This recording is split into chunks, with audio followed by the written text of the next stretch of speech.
को पावन अपनी हाथ उठे। कृष्णाय वासुदेवाय हरिये परमात्मने प्रणत क्लेश नाशाय गोविंदाय नमो नमः। गोविंदाय नमो। वसुदेव सुतम देवम कंसानूरमर्दनम देवकी परमानंदम कृष्ण वंदे जगत गुरु कृष्ण वंदे श्री कृष्णा शरणं मम। श्री कृष्णा शरणं मम। श्री कृष्णा शरणं। भाग्यशाली कल्याण कामनी देवियों, बड़भागी मेरी गीता के पैरोकार सज्जनों, कर लीजिए अपने मन को एकाग्र। भगवान का चोटी का ज्ञान मन को एक ही जगह केंद्रीभूत किए बिना समझ नहीं आती। जिस वार्ता को हम पहली बार सुनने जा रहे हो, बड़ी एकाग्रता चाहिए, विशेषकर भगवान जी की ये बातें, ये प्रसंग जो प्रभु ने अपनी विशेष कृपा से मेरी देवी और सज्जनों जारी किया हुआ है, आज ये उसकी आखिरी किस्त समझिए। ये सब प्रसंग जीवन में शांति के लिए, आराम के लिए, चैन के लिए है। वातावरण में भी अब आज पूर्णपेन शांति है। आज हम 18वें अध्याय तक पहुंच गए। दैनिक जीवन में गीता, मैंने पिछले दिनों क्या व्याख्यानों में बतलाया कि धन का प्रयोग अपनाने में, खर्च करने में होता है। अच्छा पहनना, अच्छा खाना, मकान अच्छी हो, ये तीनों विशेषकर पहनना, खाना और रैश, ये तीनों अच्छे हो तो हम कहते हैं धनाढ्य है। इस तरह भगवान जी की वाणी बुद्धि में उतरे, मन में उतरे और कर्मों में हम दिखाएं, तब हम मानते हैं कि वाकई उसने ज्ञान सुना, सुनने का लाभ हुआ। पता नहीं क्यों भगवान जी नाराज हो गए भारत से। लोगों को सुनने का शौक है, पढ़ने का भी है, अपनाने का नहीं रहा। इससे बात न होने के बराबर ऐसे जीव क्या हो जाएंगे? बकवास करने वाले बकवासी बन जाएंगे, बकबक बहुत करेंगे, एक दूसरे पर कीचड़ उछालेंगे। एक मेरे देश के मंदभाग्य जो मतांतर बहुत हो गए, कितने मजहब, कितने फिरके, कितने सेक्स, कितने कलर, कितने क्रीड, कोई अंत नहीं, और नए नए बनते जा रहे हैं। बल्कि बड़े अफसोस की बात, जितने गुरु हैं उतने मत है, जितने पीर पैगंबर हैं उतने उन्होंने अपने पंख चला लिए। शाबाश, देश में शांति उड़ के रहेगी, क्योंकि कोई नहीं बताता कि नदियां एक, घाट बहुतेरे। अगर ये बताते तो फिर तो शांति में बढ़ोतरी होती, हमारे मन उदार हो जाते। कोई नहीं बताता। हालांकि अनुभवियों का मत एक, जिन्होंने अनुभव नहीं करना, ये बकबक वही करते हैं। जो को भी अनुभव होगा, हम मोहम्मद रसूलुल्लाह को भी ले ले, उसका मत एक। थोड़ा सा मैंने कुरान शरीफ पढ़ा, आपके अंग्रेजी में आया हुआ लाइब्रेरी में, तो जो निचोड़ होता है वो एक होगा। अनुभव तो सबका एक होगा। हम सारे कलकत्ता जाए देखें, अनुभव तो एक होगा। एक चीज को, एक पदार्थ को अनेक देखें, अनुभव एक। हाँ, उस परमात्मा की जात को जिसने अनुभव किया एक। ईसा मसीह के फरमान को पढ़ो, कहने का ढंग अलग है लेकिन अनुभव एक। हम 10 पातशाही की पहली पातशाही को ले लें, अनुभव एक। अनुभव में तो कोई अंतर नहीं पड़ेगा। अच्छा, हम सारे ऋषियों को ले, विशेषकर सप्त ऋषियों को, अनुभव एक। व्यास जी को ले, अनुभव एक। और इधर भगवान कृष्ण की वाणी को ले, वही चोटी की बात। चारों वेदों को ले, बात एक। शाबाश। भोग जाने जिनकी सृष्टि है, जहां इतने मतांतर हो गए, इतने मतांतर और इतनी उदारता। हमारे भाग्य अच्छे इस जन्म में कि हम गीता के अनुयायी बने। अब तो जितने भी जन्म हो गए, हम गीता के अलावा जब तक भगवान मुक्त नहीं करते, इसी शास्त्र पे लट्टू रहेंगे। ये शास्त्र के मालिक ये कह रही गए, इतनी उदारता कहां नजर आएगी? मेरे पास जिस राह से लोग आए मैं राजी हूं अर्जुन, मुराद अपनी इधर से चले उधर से चले, मेरे सब है रास्ते जिधर से चले। इतनी ब्रॉड माइंडेडनेस, इतनी लिबरल माइंडेडनेस कहीं नहीं मिलती कि मन में सच्चाई हो, किसी भी रास्ते से कोई आ रहा हो मेरी ओर ही आ रहा है। हाय काय बेटी कितना क्लियर किया, किसी भी रास्ते से कोई आ रहा हो मन में उसके लगन हो कि मैंने कल्याण करना है, भगवान जी कहते हो मेरे रास्ते। फर्क बस ये आप याद रखना, मार्ग बदलना नहीं। भक्ति पे चल रहे हैं, कोई कितना बहकाए पर उसका कहना नहीं मानना। ये मैं को बार बार कहूंगा, एक ही शास्त्र को रख रखे, गीता से बढ़कर कोई, मैं तो कहता हूं मेरे मुंह से भी शास्त्र निकलता है, पाप का भागी बनता हूं। महाशास्त्र है, सारे शास्त्र को ये गाइड है। हाय चोटी का महाशास्त्र, शास्त्र नहीं बदलना, मंत्र नहीं बदलना। शाबाश, शास्त्र एक, इष्टदेव एक और मंत्र भी एक। बड़ी जल्दी जी याद रख रहे, मैं तो चंद दिन आपके अंदर और हूं, पर ये मेरी बात जरूर याद रखे। तो कोई राबदा प्यारा कह के गया था, शास्त्र एक, मंत्र एक, इष्टदेव एक। फिर क्या होता है, श्रद्धा जम जाती है। जैसे रात को दूध में जामुन डाला जाए, हिलाया ना जाए, सवेरे दूध नजर नहीं आएगा, दही के चक्के नजर आएंगे। इस तरह इष्टदेव ना हिलाया जाए, एक, मंत्र एक और अपना शास्त्र एक। फिर वो क्या होगा, भगवान जी की बातें आपके अंतःकरण में जम जाएंगी। आजकल के इतने मूर्ख, उनको भगवान से डर नहीं लगता, खुद तो अपनाते नहीं, दूसरे की श्रद्धा को हिलाते फिरते हैं। उन्होंने ठेका यही ले रखा है। अरे मैंने सुना तो वहां जाता है, अरे छोड़ पर क्या पड़ा है वहां पर, चल मेरे साथ में। अपनाना कुछ नहीं, उन्होंने अपनाया हुआ नहीं है, वरना कभी आपको वो अपने रास्ते से ना हटाते। इसलिए देवियों आपको खास करके कच्चे मन वाली होती हैं, हटाने वाले बतेरी, लगाने वाला कोई होता है, पर जिसमें लग गए लग जाओ। धोबी के कुत्ते की तरह नहीं करना, ना घर के ना घाट के, लगे रहना कि बस चाहे मुझे 100 जन्म लग जाए, पर मैंने भगवान के मार्ग को नहीं छोड़ना, मैंने इसी में लगा रहना है। भगवान इतने खुश होते हैं जिसकी ऐसी श्रद्धा हो, इरादे का मजबूत, दिल का इतना इरादा मजबूत। वरना आमतौर पर जमाने में लगने वाले नहीं है, तोड़ने वाले, हटाने वाले, बहकाने वाले। किसी का नहीं कहना माना, चाहे सगे पिताजी भी हो चाहे मां भी हो, कि बस मुझे भगवान जी का चोटी का मार्ग मिल गया, मैंने इसमें लगे रहना, मेरे टस से मस नहीं होना। बस फिर तो भगवान जी कह रही है, मैं तो याद करा दूंगा, क्या उसे भी समझ ले कि साधु है वो, इरादा में नेकी की, जिसका इरादा बदला नहीं जा सकता, बदलता नहीं, बदला नहीं जा सकता, ऐसा पक्का इरादा करना। बड़ी जल्दी तलीम, बड़ी जल्दी, चूंकि एक का विचार आएगा भगवान जी का, हाँ भगवान जी का उपदेश बार बार मन में आएगा, तो आगे भगवान का नियम है, लगाई थी लौ, जिससे अगर हम रास्ते बदलते हैं तो किसी में भी लौ नहीं लगेगी, किसी पे मन नहीं ठहरेगा, किसी पे भी अपना मन एक जगह नहीं रुकेगा। फिर कुछ समय गंदा आ जाता है कि हमें अपने पर विश्वास नहीं रहता। कौन सा मार्ग अपनाओ, ये कि वो, ये आप शुक्र बनाओ कि हम यहाँ पर, ये मैं कान पढ़ के कहूंगा, मां पुरुष नहीं बुलाती है, ये भी मैं कहूंगा उस कृष्ण की बड़ी कृपा है। वरना आप सारे खड़े हो जाते, किस मां पुरुष को अपनाए, इनकी बात अपनाए, उनकी बात अपनाए, उनकी बात अपनाए, उनकी बात अपनाए, हर एक ने अपना अपना रूप बताना है। हैरान की हो जाती है यहाँ पर। यह भी मालिक की कृपा है कि एक ही बोलने वाला है, एक ही शास्त्र है। मुझे भी 40 वर्ष हो गए एक ही शास्त्र पर प्रकाश डालते हुए, एक ही इष्टदेव अपने, एक ही मंत्र अपना, एक ही स्थान अपना। इससे क्या होता है, श्रद्धा बढ़ जाती है, मन डावाडोल नहीं होता, हमारी विल पावर स्ट्रांग हो जाती है। अगर आपके जगह जगह घूमे होंगे तो अपनी विल पावर कमजोर कर लेते, जगह जगह घूमने वाले बेचारे अपनी श्रद्धा को टिका नहीं सकते। आपको तो भगवान की कसम तीर्थों पे जाने की जरूरत नहीं, क्योंकि महाराज जी कह रही है कि जहां मेरी गीता के रोज प्रचार होता है वो महातीर्थ है। इसको तीर्थ नहीं मानते, महातीर्थ। इसलिए जब जाना चाहिए वो वक्त जाया करने, तीर्थों में जाने की बजाय वही जाप में लगा ले, वही गीता जी के अनुसार अपने में गोता मारे। ये गुण भगवान ने बताए, ये गुण मेरे में आ रहे हैं। तीर्थ पे जाएंगे, रास्ते में गप्पे शप्पे, दूसरों लोगों की गंदी मंदी बातें, क्या फायदा। दिस इज द बेस्ट तीर्थ।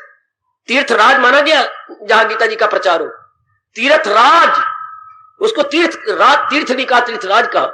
इसलिए मन को समझा के अपना ही जाइए और टस से बस नहीं होना। आज हम 18वें अध्याय पे आ गए, एक एक करते भगवान कितना मौका दे रहा, और है कितना अच्छा विषय चलाया प्रभु ने। दैनिक जीवन में गीता, दैनिक जीवन में मेरी बेटी, दैनिक जीवन में गीता। मेकअप करे और आपका शरीर अच्छा ना लगे तो मेकअप का मतलब ही क्या। धन हो तो पता ना लगे कि ये धनाढ़ है, तो मतलब ही क्या। आप बहुत पढ़े लिखेंगे, लेकिन अगर पता ही ना लगे कि आप पढ़े लिखे हैं। कई बेचारे पढ़े हुए बोल ही नहीं सकते, अपने आप को एक्सप्रेस ही नहीं करते। बड़ी मुझे हैरानगी होती है। अगर बैठे हो तो मुझे क्षमा कर दें, मैं तो सबका ही तैशी हूं। अपनी पत्नी को साथ लाएंगे अपने को प्रकट करने के, तू बोलना, इनको बता। मुझे बड़ी हैरानगी आती है। मैंने अपने एक बार क्रोध को मुश्किल से रोका कि 2 बार देखा मैंने, हैरानगी से जुबान को लगाम लगा ली कि मनवा खामोश।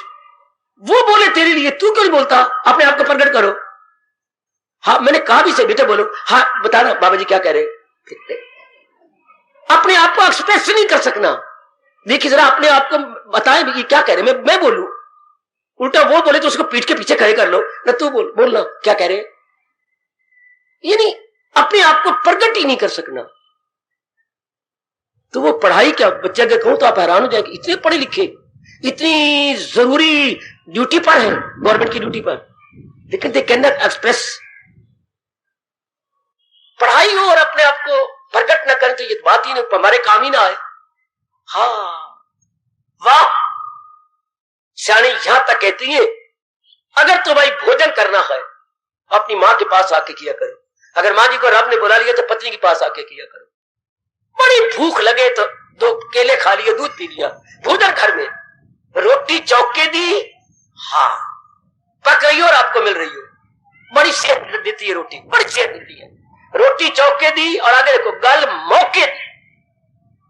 गल आप मौके की करें, जैसे मौके पर करनी चाहिए। अगला मुंह में उंगलियां डाले कि आह, बड़ी अप्रोप्रिएट बात है, बड़ी उपयुक्त बात है, बड़ी युक्ति युक्त बात है। युक्ति युक्त रोटी चौके दी ते गल मौके दी, ऐसे मौके पर बात की जाए। इसी तरह अब हम मुद्दत से ज्ञान सुन रहे हैं। मेरे भी अभाग्य के मुझे भगवान ने एक ही शास्त्र दिया है, आपके भी अभाग्य का आप एक ही शास्त्र सुन रहे हैं। जगह जगह धक्के ना खाया करो, कोई जाते तो ना जाया करो, नुकसान है, लाभ नहीं इसमें। इसमें भगवान की तरफ श्रद्धा कम होती है, गीता का अनादर होता है, मंत्र की तुहीन होती है। इसलिए अपनी मां के पास खाना ही अच्छा होता, अपने शास्त्र में गोता मारना ही अच्छा होता। तो जमे रहो जैसे मेरे भगवान जी कह रहे, जैसे मेरे प्रभु कह रहे। अब हम आखिर में आ गए। आज दैनिक जीवन में उतारो, पता लगे भगवान को। हमने जहान को तो नहीं दिखाना, पर जहान का लाभ बहुत होगा। क्या पता लगे कि सचमुच आप गीता की कदर कर रही हैं। क्या मतलब, आप अपना रहेंगे। मजा ही अपनाने में आता है। जो हो मेरी तालीम पर कारबंद, देखो मेरे भगवान का फरमान, जो मेरे उपदेश को कारबंद अपने कार्यों में ला रहा है। कारबंद बने अपने कामों में बंद करना, अपने एवरीडे एक्शन में लाना, यूं बोलूं अपने कर्मों में ट्रांसलेट करना। ये हमारे इष्ट देव जी का फरमान है, जो हो मेरी तालीम पर कारबंद, जो जुट गया, लग गया। आगे भगवान ने खुद कहा गया, अपना रहा है। अगर वो मेरी उपदेश को जीवन में ढाल रहा है, करे नुक्ता चीनी को जो ना पसंद, वो कटाक्ष को पसंद नहीं करेगा, वाद विवाद को पसंद नहीं करेगा। रोटी खाने की बातें कब हो रही है? खीर बड़ी अच्छी बनाई उन्होंने, हाँ पूड़ी बड़ी अच्छी है, जब तक आपने खाना शुरू नहीं किया। आप खाना शुरू करेंगे, भाई तू खुद ही खा ले, भाई मुझे खाने देना, मुझे बुला नहीं, बोल रहे थे जब शुरू नहीं किया। अब जब शुरू किया तो बोलना बंद। वाद विवाद की बकवास तब होती है जब अपनाना शुरू नहीं किया। जब अपनाना शुरू करते हैं तो वाद विवाद, कटाक्ष, क्रिटिसिज्म, आलोचना, नो मोर। या मेरे महापुरुष ने कहा था, जब पूरी कच्ची होती है, शू शू शू शू की आवाज आती है, जब शू शू बंद हो जाए समझिए पूरी पक गई, कोने से बाहर निकाल लो। जब उसमें आवाज बंद हो जाए, ये स्वामी रामकृष्ण परमहंस महाराज जी का दृष्टांत बहुत ही अच्छा। खप मच रही हो तो पूरी कच्ची है, शू शू शू शू, अभी कच्ची, अभी मुझे रहने दो, वो बोलती है रहने दो, अभी बीच में रहने दो, मेरे में पानी का तत्व है, अब बंद होगी, सड़ जाएगी, अब फौरन निकालो बाहर। और दृष्टांत दिया गया, जब आप घड़ा भर रही है या बर्तन भर रहे तो आवाज आ रही है, अब कोई आवाज नहीं तो घड़ा भर गया, पानी बाहर जा रहा है, उठा लो मटका अपना। पहले बताता अभी रहने दो, अभी रहने दो, अभी रहने दो, रहने दो, अभी स्टिल मोर, स्टिल मोर। जब आवाज नहीं तो पक गया। जब इनकी वाद विवाद की आवाज आती है तो समझिए दोनों ही मजहब वाले अपना नहीं रहे। अपनाने वाला तो कभी भी बक बक नहीं करेगा, अपना एक एक मिनट बचाएगा कि जो मेरे भगवान कह रहे इसके अनुसार करो। जैसा मैंने अनुभव किया आपको बता रहा हूं वही बातें। क्या अपनाने में प्रभु बड़े खुश होते। जो आजकल जमाने में अवल तो ज्ञान का काल पड़ा हुआ कहत है, दूसरा कहत उनका है जो अपनाने वालों का नहीं है। अवल तो ज्ञान ही नहीं मिलता, आगे दूसरा कहत किसका, अपनाने वाले कोई नहीं, जीवन में ढालने वाले कोई नहीं। शाबाश, आप ऐसे न बनना मेरी देवियों। ऐसा बहुत कम अवसर मिलता है कि गृहस्थी में नारियों को रोज चोटी की ब्रह्म विद्या के सुनने का अवसर मिले। बहुत मौका कम मेरे सजनों और मालिक ने दिया है, तो आप भी कसम खा लो कि मैंने पूरा पूरा लाभ उठाना, अर्थात इसे अपने दैनिक जीवन में ले आना, मालिक को खुश कर लेना है। हालांकि कल्याण अपना है अपनाने में, लेकिन भगवान बड़े खुश होते हैं, हमारे परमपिता है ना, बड़े प्रसन्न होते हैं अगर भगवान जी को अपनाया जाए। तो कोठे पे जाना है, कैसे जाओगे? 2-3 साधन है, या तो बांस वाली सीढ़ी हो, हाँ, या सीमेंट की बनी पक्की सीढ़ी हो, या फिर आजकल के जमाने के अनुसार बिजली की लिफ्ट लगी हो, बटन दबाओ, पहली मंजिल बटन दबाओ, दबाई जाओ, दूसरी मंजिल, तीसरी मंजिल, जैसे कहीं ना कहीं गए होंगे या इधर आप पीजीआई में गए होंगे तो लिफ्ट लगी हुई है, ठीक है, जल्दी पहुंच जाती है। ऊपर जाना हो तो मैं आपको सच्चाई की बात बताऊं, जो मुझे अनुभव हुआ मैं वही बोलूंगा, जो मुझे नहीं, मैं तो भरी जनता में कहा तो मुझे नहीं अनुभव हुआ। गीता जी कई बातें मैंने अनुभव नहीं की, मेरे अनुभव में नहीं आई। जैसे भगवान ने कहा उम्र बढ़ जाती है, मुझे नहीं समझ आई। भगवान ने कहा खाना खाने से, सतोगुनी खाना खाते उम्र बढ़ जाती है, जबकि हमारे बाकी शास्त्र कहती है पहले बनी प्रारब्ध पाछे बना शरीर। ये किस आधार पे कहा प्रभु ने, मुझे नहीं समझ आई। मुझे कोई शर्म नहीं कहने की, शर्म आप मेरे अपने बच्चे हैं। भगवान के 8वें अध्याय की समझ नहीं आई जो उन्होंने कहा अगर उत्तरायण में शरीर छोड़े तो मुक्ति होगा, दक्षिणायन में जाए तो लौट के वापस आए। मेरे नहीं समझ में आया, क्योंकि जिसे ज्ञान मिल गया है वो कहीं भी मरे वो मुक्त हो जाएगा, और जिसे ज्ञान नहीं मिला वो जाकर के कहीं भी वृंदावन भी शरीर छोड़े तो मुक्त नहीं हो सकता। अब ये जुर्रत से कह रहा हूं, पर भगवान कहते उत्तरायण दक्षिणायन का झगड़ा दे दिया। अब मुझे तो नहीं समझ आई, मैं कैसे कह सकता हूं? मुझे भगवान समझाएंगे और मुझे अनुभव, मैं बोल दूंगा ये चीजें मुझे समझ आ गई, मैं तो वही बात कहूंगा जो मेरे अनुभव में आई है। तो देखिए ये जो मैं आपसे गुजारिश किया चाहता हूं, हाँ, जो महाराज जी फरमा रहे भगवान का अनुभव कैसे करें भाई। मुझे भगवान ने, जैसे मैंने कहा, ऊपर से चढ़ने की सीढ़ी हो, चाहे सीमेंट की हो चाहे आपके बिजली की हो, अब ये हर एक मेरा अनुभव क्या है, भगवान के साथ में तल्लीन होने का, भगवान के उपदेश के द्वारा। किसी ने एक और तरीके से भगवान के अप्रोच किया तो हम स्वीकार करेंगे, पर हम तो वही बात करेंगे, भगवान के उपदेश के द्वारा बुद्धि और मन निर्मल हो जाते हैं, और अंदर से जो भगवान के लिए अनवांटेड वृत्तियां हैं, काम क्रोध लोभ गंदी मंदी, ये निकल जाती है। अच्छा, और अंतःकरण निर्मल होकर सूक्ष्म हो जाता है। अच्छा, सूक्ष्म अंतःकरण में मन बुद्धि में मिल जाता है, संकल्प विकल्प बंद हो जाती है। अच्छा, उसके बाद ही प्रश्न करोगे, ख्याल उसके वश में मन बह। ये तरीका गीता जी का जो भगवान ने अनुभव करवाया, मैं आपकी झोली में डाल रहा हूं। इसका मुझे तो और कोई अनुभव है नहीं। कई पूछने आते भाई मुझे नहीं पता, क्यों जी कुंडली के लगाने से मुझे नहीं पता इसका बात। भाई जो मेरा अनुभव मुझसे पूछ ले, कोई और पता नाड़ी को दबा देने से ऐसा हो जाता है, मेरा नहीं अनुभव। क्या सांसों को रोकने से, मेरा नहीं अनुभव, मुझे नहीं पता इन बातों का। हाँ, मेरा ये अनुभव है कि मन एकाग्र कर लो, श्वास रुक जाएंगे, क्योंकि दोनों जरूरी है। अगर श्वास को रोक लो तो मन रुक जाता है, पर भगवान कृष्ण के ये हाथ ही हो गए, मन को एकाग्र कर लो, श्वास सूक्ष्म हो जाएगी। हमारे कृष्ण इस बात को मानते हैं कि विचारों से मन को सूक्ष्म करो, ख्याल उड़ा दो अपने गंदे मंदे इधर उधर के, तो श्वास कम हो जाएंगे। लोग कहते हैं वो तो बड़ी देर का तरीका है, पहले सांसों को रोको, तो वो कहते हैं श्वास जब तक रुके रहेंगे तब एकाग्रता रहेगी, श्वास जब चल पड़ेगा फिर वही तेरा मेरा राग द्वेष शुरू हो जाएगा। ये भगवान नहीं मानते बेटे, ये भगवान नहीं मानते। उसको मेरे भगवान कहते हैं परा गंदा दिल है, ये मक्कार है। अंदर ध्यान में रहा तो तब तो ठीक रहा, जब हाथ छूट गया फिर वही मेरा तेरा चल पड़ा। हमारे कृष्ण इस हाथ में नहीं है।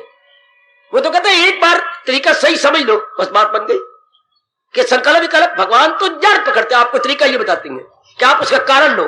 मैं बीमार हो गया, क्यों हुआ? डॉक्टर साहब पहले तशखीस करें फिर, पर आजकल उनकी इच्छा भगवान की।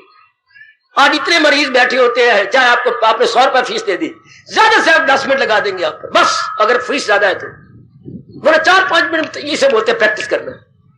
वो सही रूप में खोज ही नहीं करते। आपने कहा डॉक्टर साहब ये ठीक नहीं बैठा, अच्छा मैं बदल देता हूं गोली। 3 दिनों के बाद फिर कोई असर नहीं हो रहा डॉक्टर साहब, अच्छा मैं बदल देता हूं, और अगर उसका रिएक्शन हो गया, ये साइड इफेक्ट हो गया, ये कोई बात नहीं। शब्द में कैसे बना रखे डॉक्टर, साइड इफेक्ट क्यों हुआ? अगर आप तजर्बाकार होते, सही रूप में सोचते, उसका इफेक्ट बैठ क्यों पड़ता? पर उनके पास टाइम ही नहीं है इन बातों को सुनने का। साइड इफेक्ट है जी, पीजीआई में रेफरेंस कर देता हूं जी। हाय हाय, वैसे ये शर्म की बात है कि पीजीआई में रेफरेंस, मेरा केस खराब करके, मुझे बर्बाद करके पीजीआई में भेज दो। तो क्योंकि उन्होंने तशखीस करते ही, डायग्नोज करते ही नहीं। डायग्नोज ठीक नहीं होगा तो प्रिस्क्रिप्शन भी ठीक नहीं होगी। दवाई सिर्फ ढकोसलों से दी जा रही है। भगवान आपको बचाए मर्जों से, रोगों से। इसी तरह गीता कृष्ण क्या कहते हैं, पहले ये देखो काम आया क्यों। हाय, ये अंदर के मन के मर्ज है, मन के रोग। क्रोध आया क्यों, लोभ आया क्यों, ये पहले आप कारण को देखो। कारण मिल गया तो कार्य हो गया फौरन। ये क्यों हुआ, बस उसका जवाब भगवान साथ दे देती है। मेरा मन बेचैन क्यों हुआ, कल तो चैन में था, परसों भी चैन में था, आज दोपहर क्यों को बेचैनी हुई। ये आपको मेरे प्रभु, आपको सरताज, आपको ये सृष्टि बनाने वाला कृष्ण ये कहता क्यों हुआ, कारण क्या हुआ। कारण को देखो, जवाब आपको फौरन मिलेगा। क्यों मैं बेचैन हो रहा? भगवान तो नहीं चाहते कि मैं बेचैन बेकरार हो जाऊं। जैसे मां बाप नहीं चाहते कि हमारी औलाद दुख पाए, पर मैं क्यों दुख पा रहा हूं? भगवान जब कोई गीता शुरू करते हैं, मैंने दुख बनाया ही कोई, कमाल करती है। गीता की शुरुआत यहां से होती है, सिताए न दाना को रंजू वाला मरे का रसो गुरु जीते। हम दूसरे अध्याय के 11वां श्लोक विचार किया करें। मैंने दुख नहीं बनाए, जीव ने अपनी अज्ञानता से खुद ही बना लिए। वाह, मां तो बच्चे को नला धुला के आंगन में खिलौने दे गई थी, बच्चे ने सोच करके सारे अपने ऊपर दही की तरह शरीर पे मल लिया। क्यों? बच्चे को समझ ही नहीं है कि ये चीज जो है मलने योग नहीं। दही मको का देखा मां मलती है दही या उपटन, तो मैं भी मल लू। अज्ञानता से जीव ने बुद्धि, मन और विचारों को खराब करके नाना प्रकार के दुख बना दिए। सजनों, कल्याण कामनी मेरी देवियों, अपनाने पे जोर देना, यही मेरा तजर्बा है, यही मैं कर रहा हूं, यही करता रहूंगा जीवन के आखिरी सांस तक। और अब हम 18वें अध्याय में आ गए, दैनिक जीवन में गीता। मेरे प्रभु बड़े खुश होते जे उन नेक जीवों पर जो अपनाने में लग गए। अपनाने में जैसे हमारी माँ बड़ी खुश होती थी अगर हम खाने में लग गए। अच्छा माँ, आपकी बड़ी कृपा, लो माँ भोजन परोसो। अच्छा बस बेटे, इतने खुश, उसका चेहरा इतना लाल हो जाना जब हमने कहा माँ जी भोजन परोसो, मुझे भूख लगी है, गदगद। इसी तरह जब हम अपना रहे होंगे, भगवान बड़े खुश होंगे, बड़े प्रसन्न। कल युग में बहुत थोड़े जीव होती हैं जो सीरियस और सिंसियर होती हैं। आजकल नॉन सीरियस, नॉन सिंसियर, कोई इतने सच्चाई के पुतले नहीं होते। जैसे मैंने अभी कहा, बक बक करने वाले बतेरे मिल जाएंगे। बतेरे ने सिर मुड़ा लिया, मेरी नारियों ने भी, शाबाश। और अजीब किस्में घूमती रहती हैं। हंसाना था मैंने आपको, सिर मुड़ाया हुआ थी तो नारी नर के चोले में आई। मैं आपको बता दूं, मैं आपको मिलने आई हूं। अच्छा, लेकिन मैं हूं लड़की। मैंने गुरुदेव जी का रूप बना रखा है, नर रूप में मैं बोलती भी मैं आपके पास आया हूं, पर हूं मैं ही हूं ही लड़की। अच्छा, आपकी मेहरबानी, अच्छी बात आपने की, बता दीजिए अब क्या पूछने आई है। कुछ मेरे प्रश्न है, जरूर गीता के आधार पर मैं बोलूंगा, मुझे बताइए, मैं आपको समझाऊंगा। बतेरे ऐसे घूम रही है मेरे बच्चे, कुछ कहा नहीं, मैं जवाब दे दिया, बच्चों आप अपनी ओर से पुरुषार्थ कीजिए कि जो मेरे भगवान ने कहा है, हाँ ये मैंने अपनाना है। बस भगवान बड़ी जल्दी प्रसन्न, बड़ी जल्दी प्रसन्न। अब इस आखिरी अध्याय का निचोड़ ले और बाकी भी जो सुना है उसको देखते जाइए और भगवान से कहिए, भगवान शक्ति दो। भगवान हम वक्ता की तरह 24 घंटे तेरे में लगने वाले नहीं, हम तो गृहस्थी हैं। हम वो श्रोता है जो गृहस्थी हैं, घर के धंधे भी करने हैं, इतनी जिम्मेवारियां हैं, उसमें फिर जो समय मिलता है उसको अपने जीवन में ढाल। एक प्रार्थना सवेरे जब आप नहा धो करके महाराज जी के श्री चरणों में अपनी पावन उपस्थिति देते हैं, ये जरूर कह दिया करो। अब चलो, 18वां अध्याय सबसे बड़ा अध्याय माना जाता है। 78 श्लोक है इसके, दूसरे अध्याय में 72 थे, वही बड़ा माना जाता था, लेकिन अब 18वें में आ गए तो 72 में दूसरे अध्याय को मत कर दिया। अब ये सबसे बड़ा अध्याय, हाँ, और सबसे बड़ी बातें हैं। 18वां अध्याय 17वें अध्याय का लुबे लुबाब है, निचोड़ है। जैसे हिसाब में हम अनेक प्रकार के तरीके सीख लेते थे। आखिरी जो अध्याय नहीं कहते थे, आखिरी जो चैप्टर होता था वो पिछले सारे चैप्टरों के मिसलेनियस क्वेश्चन होते थे। सारे पिछले जो भी हम तरीके आप पढ़े हैं, तो जो आखिरी होती थी नंबरी आपकी या आपके अभ्यास, पिछले सारे तरीकों को लेकर होता था। गुड। अच्छा, ये 18वां अध्याय मिसलेनियस चैप्टर है। मिसलेनियस जो पीछे भगवान जी ने 17वें अध्याय तक हमें बताया समझाया है, हाँ उसकी रिवीजन है, उसको रिवाइज कर देंगे। अच्छा, इसलिए सबसे बड़ा है प्रश्न भी अर्जुन ने कमाल कर दिया। इतना सूक्ष्म प्रश्न है, इतना सूक्ष्म कि हम लोग समझने में भी बड़ा मुश्किल। संन्यास और त्याग में क्या फर्क है? संन्यास और त्याग में क्या फर्क है? इस प्रश्न से भगवान ने चला लिया उसको। अच्छा, बड़ा थोड़ा फर्क बेटी, बड़ा थोड़ा फर्क, लेकिन प्रश्न ऐसा करवाया ताकि बारीकियों में हमें ले जाए। ठीक है,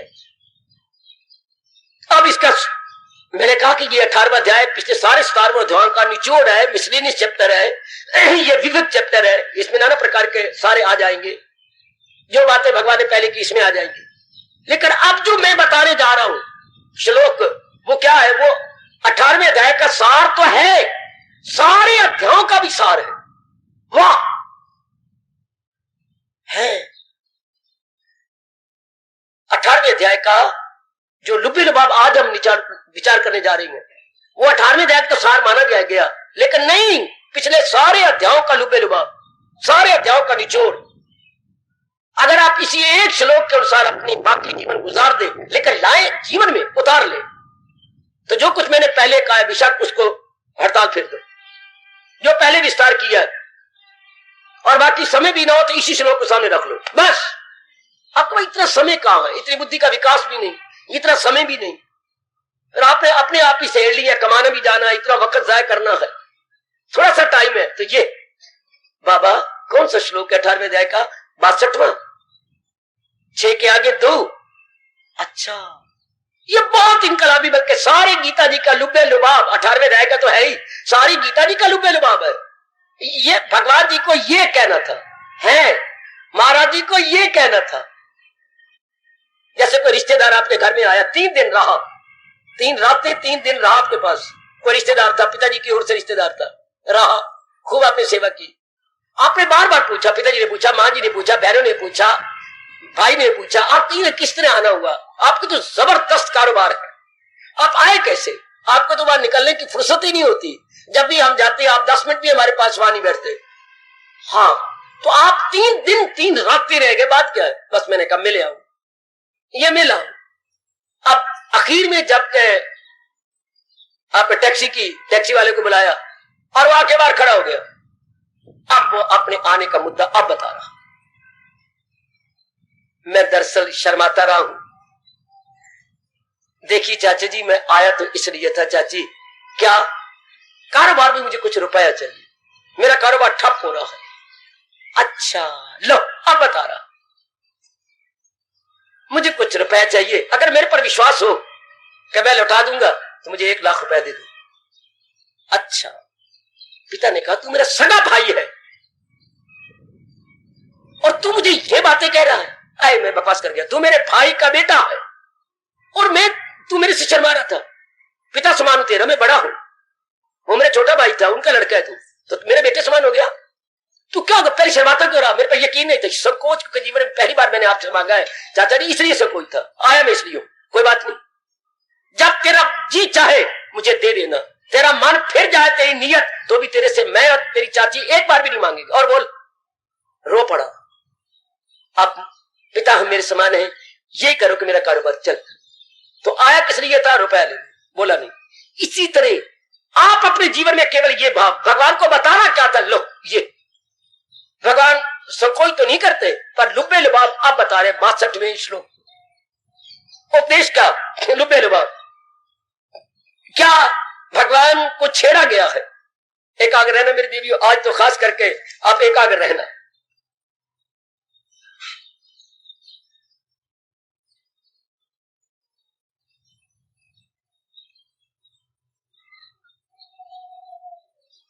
बच्चे ये प्रश्न बाद में, आज मैं पूरा कर लूं फिर प्रश्नों की बुछाड़े मेरे पर कर लेना, मैं देता जाऊंगा, आपको जवाब दे दूंगा। अभी पेंडिंग कर रहा हूं आपका प्रश्न। तो छेड़ा क्या गया अर्जुन को? ये उपदेश कम कब आते हैं? वही अर्जुन का रूप दिखाया गया है जब हम चारों ओर से अपनी मनमानी कर लेते हैं, फिर भी अपने आप को दुखों से बाहर निकला हुआ नहीं पाते। हर एक का प्राय यही हाल है, अपना भी देख लो, अपने जो बैठे हैं आप कल्याणकामी जी, चारों ओर से जब डॉक्टरों का भी इलाज करेंगे, इधर भी ज्योतिषियों का भी नहीं होता, तो जिंदे कोई ना उन्दे रब जी, फिर आखिर में हम रब के दरबार में आएंगे। ये एक स्वभाव बन गया हमारे सबका। फिर गुरुद्वारे में भागेंगे, मनोतियां मानेंगे, देवी को मनाएंगे, पहले हम अपने टिल लगा लेंगे, पहले अहंकार अपना दिखा लेंगे। जब देखते कुछ नहीं बना, बस फिर भगवान का घर, चारों धक्के खाने के बाद। इसी तरह एक श्रद्धालु इंसान गीता जी में दिखाया गया, अपनी ओर से सब कुछ कर बैठा, दलीलें दे, विचार दे। भाई अगर वो नेक पुरुष, अगर तूने आखिर में यही कहना था तो पहले बकबक क्यों की? पहले अध्याय में अर्जुन की बकबक है, हर एक इंसान की बकबक चलती है, बकवास चलती है, ये कर, वो कर, इधर जा, उधर जा, यहाँ कर, वहां कर, ये बना, कोई चारा नहीं, कोई गुजारा नहीं। बस फिर आखिर में भगवान के, अब कोई तरीका नहीं है अब भगवान के पास। तो जो चोटी के श्रद्धालु होते हैं वो धक्के खाते ही नहीं, वो पहले रब को पकड़े होते, लेकिन ये पिछले जन्म की जिनकी साधना ज्यादा, वो इनके धक्के नहीं खाएंगे, वो एक के दर पे पड़े रहेंगे। जैसे कुत्ता पड़ा रहता है मालिक के दर पर, पालतू कुत्ता घर घर नहीं जाता, हाय हाय हाय हाय, कुत्ता हमारा गुरु है, पालतू कुत्ता घर घर नहीं जाता, आवारा कुत्ता घर घर जाता है। इस दृष्टांत ने मेरी बड़ी भमीरी घुमाई हुई है। पालतू कुत्ता घर घर नहीं जाता, आवारा कुत्ता घर घर धक्के खाता। जो श्रद्धालु है वो एक ही पास जमे रहेंगे, अपने भगवान पर सब कुछ प्राप्त कर लेंगे। अच्छा, और जो दर दर धक्के खाने वाले हैं वो कहीं भी संतुष्टि प्राप्त नहीं करते। संतुष्टि एक जगह होनी है। सियाने कहते हैं हाथी एक ही जगह बैठा हुआ मनोमन खा लेता है, कुत्ते को सबर नहीं, बेचारा जगह जगह धक्के खाता। अब चारों ओर धक्के खाने के बाद ये प्रश्न हुआ और उसका जवाब सारी गीता में दिया गया। क्या प्रश्न था? यही आज सबका हाल है, ये भगवान जाने क्यों जवाब दे गए थे, लेकिन जीव को भगवान पे शर्त, भगवान की जात को नहीं मानते। वरना कभी मेरे हिंदुस्तान के वासी अगर भगवान पर विश्वास होता, भगवान के उपदेश पर विश्वास होता, इतनी बेचैनी बेकरारी हमारी न बढ़ती। बेचैनी अपने में है, व्यक्तिगत रूप में है, पारिवारिक रूप में है, सामाजिक रूप में है। 3 जगह बेचैनी है मेरी बच्ची। व्यक्तिगत रूप में इंडिविजुअली, हाँ, और हमारे डोमेस्टिकली पारिवारिक रूप में, और सोशली सामाजिक रूप में। 3 जगह हम दुखी हो रहे हैं, व्यक्तिगत रूप से, पारिवारिक रूप से तथा सामाजिक रूप से। तीनों जगह हम शांति शांति पाते अगर अपने भगवान पर विश्वास करते। भगवान ने सारी गीता संपूर्ण में यही की है। कितनी गर्मा गर्म चेतावनी है, 5,500 वर्ष गुजर गए भगवान को उपदेश दिए हुए, लेकिन इसमें गरमाइश कोई ठंडी नहीं हुई। इसमें पूरी तरह ताज किया भगवान की चेतावनी में, सुनेगा ना मेरी जो अहंकार से तबाही में जाएगा पिंगा। अब भी गर्मा गर्मी है मेरे बच्चे भगवान के फरमान में है। जो मेरे उपदेश के अनुसार अपना जीवन नहीं बनाएगा, लोक भी गया परलोक भी गया।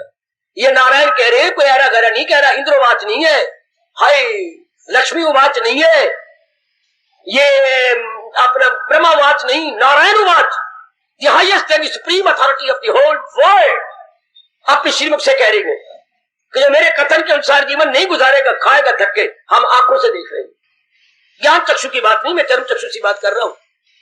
हमारे सामने है, बेचारे बहुत हैरान परेशान हो रहे हैं, इनके अनुसार नहीं जीवन गुजार रहे। हमने भी अपने मन को यही कहा, देख ले अपने सगे बाप का जीवन, देख ले अपनी माँ का जीवन, देख ले चाचा चाची का जीवन, देख ले अपनी बड़ी बहन का जीवन, फलाने का जीवन नहीं भगवान के अनुसार जुटे, देख लो दादा दादी का जीवन। हमें जहां देखा बेचैनी बेकरारी, धन भी है, इज्जत भी है, सेहत भी है, संसार की चीजें भी है, फिर भी बेचैन है, बेकरार है। कभी कोई बापू जी में आ जाते, पिताजी के पिता दादाजी आइए, आओ बैठो करो, मैं किस तरह है दादाजी, आप मुझे बुला लेते ना घर में, मैं भागा भागा आ जाता। नहीं पुत्र, आप दादाजी कब कहूं क्या कहते थे, कह बाबा कहे, मन मेरा उदास हो गया, मैंने कहा मैं काके के पास चलूं, थोड़ी देर तेरे पास रहूंगा, तुझे चूमूंगा, प्यार करूंगा, है फिर मेरा मन लग जाएगा, मैं चला जाऊंगा। ये दादाजी कह रही है, मन मेरा उदास हो गया। फिर मैंने कहा चलो मैं काके के पास हूँ।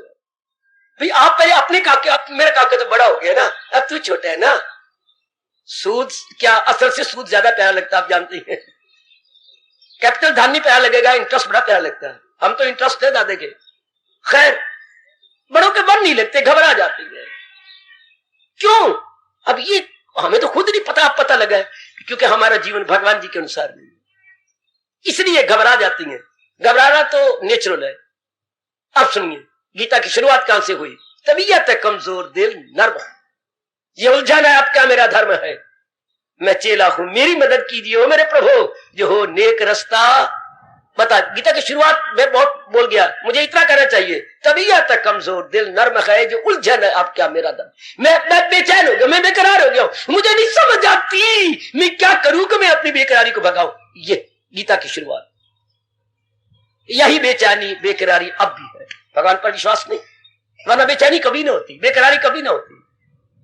इसी को भगवान ने दूसरे अध्याय के आखिर में जाके आपको हैरान किया, और भी परेशान ख्याली से आए न सुख, जिसे सुख ना आए सदा उसको, और परेशानी कभी ना हो। आज कोई विचार नहीं करती, इतने पढ़े लिखे हैं, इतना कमाती हैं, मेरी बेटियां इतनी पढ़ गई हैं, इतनी कमाती हो तुम, लेकिन ये कभी नहीं सोचा परेशानी कभी ना आए।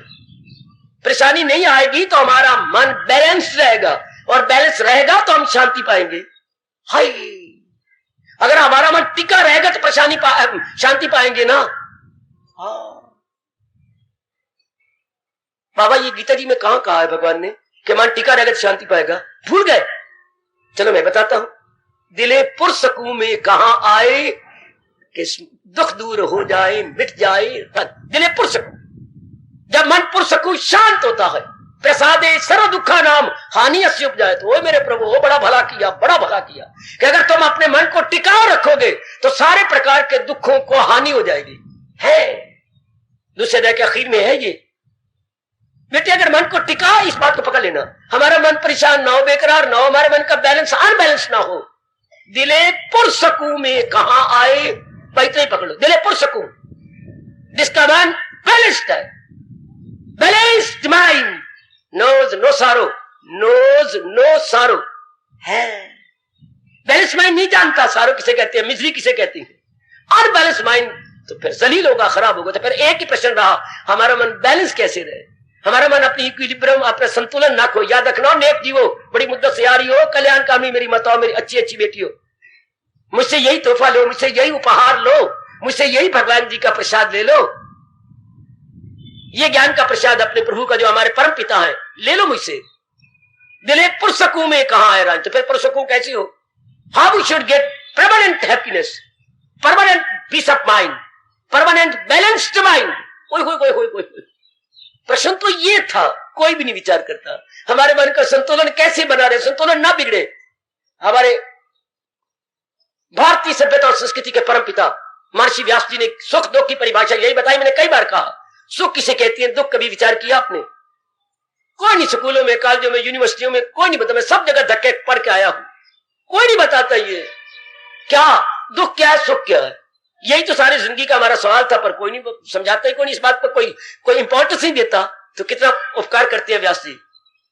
मन की टिकाव का नाम सुख, और कभी ना भूलना हो, नेक जीवो हो, नेक देवी हो, मन की टिकाव का नाम सुख, मन की भटकन का नाम दुख।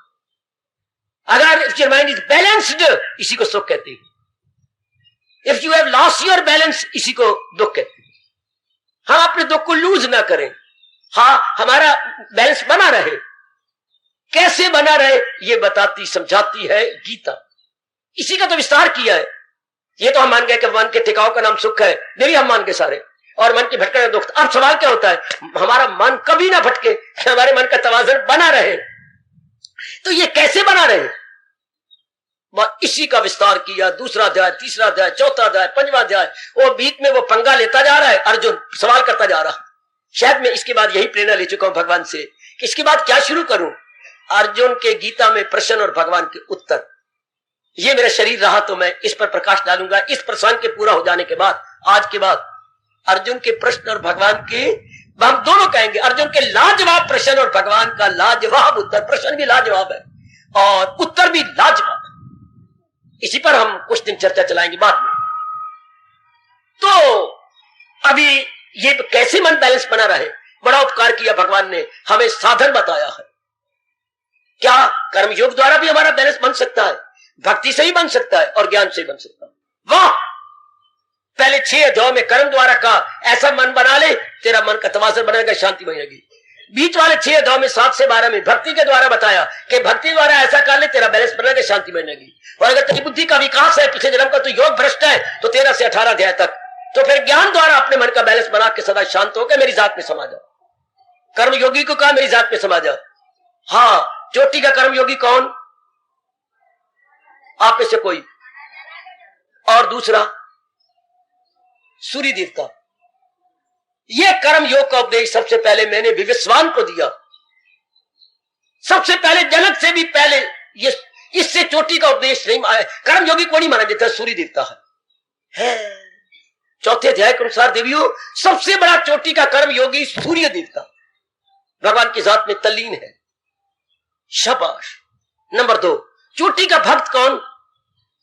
चोटी का भगत, भक्तों में यूं शुरू में, आप बाद में तो बहुत हो गए, शुरू में नारद जी, इनके मुकाबले में भक्त नहीं रख सकते हम, कोई भी नहीं रख सकते। जैसे सूर्य से बढ़ के कर्मयोगी और कोई नहीं हो सकता। नारद का स्टैंडर्ड है, कोई इसे बीट नहीं कर सकता। विचार करते रहना, जैसे स्कूलों में स्टैंडर्ड रखते बेटे कि भाई इसने स्टैंडर्ड रखा हुआ है, तो नारद जी ने भक्ति में स्टैंडर्ड रखा हुआ है, इससे बढ़ के कोई नहीं हो सकता। और उच्च कोटि का ज्ञानी वो बाद में, पहले इसके बाप को पकड़ो, व्यास जी, जिससे सुखदेव प्रकट हुआ है। चोटी के ब्रह्म ज्ञानी, इनका मुकाबला कोई नहीं कर सकता। कोई इतना विस्तार कर दिया, इतना अनुभव किया, इतना, फिर मैंने कहा अनुभवी तो होता है, बोल नहीं सकते, एक्सप्रेस नहीं कर सकते, इतना एक्सप्रेस भी कर दिया। ये 3 ही हस्तियां तीनों योगों में, कर्म योगी सूर्य, भक्ति में हमारे देव ऋषि नारद, और ज्ञानियों में हमारे महर्षि व्यास जी, जो हमारी भारतीय सभ्यता संस्कृति के परम पिता। ये चोटी के इनका स्टैंडर्ड कोई भी नहीं नीचे ऊपर कर सकता, कोई नहीं बीट करेगा इनको। तो ये तीनों बता रही, इस तरीके से तुम अपना तवाज़ुन कायम रख सकते हो। अच्छा, ये नुक्ता पकड़ लेना, इसी का विस्तार अब भगवान ने किया, और यहां तक आपको कह दिया कि बेचैनी ना आए। ध्यान देना मेरी देवियों, मेरे सज्जनों, यहां तक कहा ये कर्म योग, ये भक्ति योग, मैं अभी कहा ये ज्ञान योग। तो योग क्या होता है? भगवान कमले, ये भी नहीं पता लगा, आप ही बता दो मेरे प्रभु। न जीते की शादी, न दिल के, न हारे का सोग, दिल के तवाज़ुन का है। ओए होए ओए होए ओए ओए, योग को कहते हैं बता भी इसलिए रहा हूं कि दिल का तवाज़ुन बना रहे। आपके दिल का तवाज़ुन या संतुलन या बैलेंस ना बिगड़े, बड़ा भारी तप जी मेरे सज्जनों। ये सत्संग, ये जाप, ये भजन, जितना भी आप धार्मिक कार्य कर रहे हैं, ये सारे दिल के तवाज़ुन को बनाए रखने के लिए, मन का संतुलन ना बिगड़े। और आजकल ऐसा गंदा वक्त आ गया, बात बात में पिताजी बिगड़ रहे हैं, माँ जी बिगड़ रही हैं, क्योंकि ये पता ही नहीं इन बातों का। ये पढ़ाई तो हमने पढ़ी नहीं, हम तो पढ़ाई की है लक्ष्मी प्राप्त करने के लिए, नारायण प्राप्त करने के लिए पढ़ाई नहीं की, धन कमाने के लिए किया है। तो जहां धन हो और नारायण ना हो, वह बेचैनी होती है, बेकरारी होती है। इसी को बोलते हैं मादा प्रस्ती, भौतिकवाद या मेटेरियलिज्म। वो only like wealth and not the master of the wealth. उधर नहीं ध्यान, हमें तो वेल्थ के धन चाहिए। फिर ऐसे जीव हैरान परेशान होता। तो योगी इसलिए भगवान कहते, मैंने बताया इसलिए योगी है, दिल के तवाज़ुन का है नाम योग। हाँ प्रभु, दिल के तवाज़ुन का है नाम योग। हाँ अच्छा प्रभु, मैं मन का तवाज़ुन बनाए रखूंगा। कैसे बनाएगा? ये प्रभु आपने कह दिया कि ये योग की कमाई करूंगा तो बनाए रखूंगा। अरे नहीं, ऐसे नहीं आता ना। गुरुदेव जी हाथ रख दे और कहे बस मेरी शक्ति मिल गई, ऐसे नहीं आता। भगवान कहते ऐसा नहीं होगा, अभ्यास कर। भगवान चाहते हैं हम अभ्यास करें, हम जुटे, हम रोए, हम हंसे, भगवान के लिए जागे। भगवान ने जैसे कहा उसका लगातार जुटाओ हमारे में। फिर भगवान कहते हैं अमल में हुनर हो तो ओ मेरे दाता, ओ मेरे दाता, ओ मेरे दाता। यही बात मैं दूसरे अध्याय में कही, सार बतिया जा, आपको मलाई दे रहा हूं आज।